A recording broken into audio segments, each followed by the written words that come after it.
चालताना अडखळून पडल्यावर हातपायाच्या मोक्याच्या जागेवरील हाड मोडल्यावर सर्वसामान्यांसाठी मोठी समस्या बनून जाते। खासगी रुग्णालयात उपचारासाठी खर्च ऐकूनच डोळे चक्रावून जात असले तरी ठाणे सिव्हिल रुग्णालयात अशी हाड मोडल्याच्या जोखमीच्या शस्त्रक्रिया लिलिया पार पडत असून नुकतंच चालताना पडून पायाचा घोटा तुटलेल्या हाडाची यशस्वी शस्त्रक्रिया करून रुग्णाला बरं केलंय। ठाण्यातील रेतीबंदर परिसरात राहणारे प्रकाश घराबाहेर चालताना पडले। पायाला जखम होऊन चालताना त्रास होऊ लागला। तत्काळ जवळच्या डॉक्टरांना दाखवलं, मात्र फारसा उपयोग झाला नाही।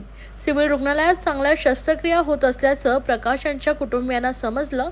त्यानुसार नुकतेच रुग्णालयात दाखल झाल्यावर जिल्हा शल्य चिकित्सक डॉक्टर कैलास पवार, अतिरिक्त जिल्हा शल्य चिकित्सक डॉक्टर धीरज महांगडे यांच्या मार्गदर्शनाखाली प्रकाश यांच्या पायाच्या घोट्यावर यशस्वी शस्त्रक्रिया झाली असल्याची माहिती अस्थितज्ञ डॉक्टर विलास साळवे यांनी दिली आहे।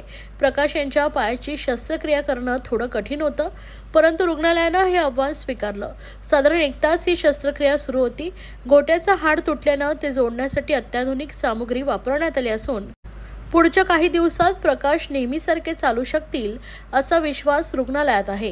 ही शस्त्रक्रिया यशस्वी करण्यासाठी वरिष्ठ अस्थितज्ञ डॉक्टर विलास साळवे, भूलतज्ञ doctor Priyanka Mahangade, doctor Ashwini Shinde, doctor Sushant Gawande, Milind Daunde, Ratnakar Thackeray या आदींनी अथक परिश्रम घेतले।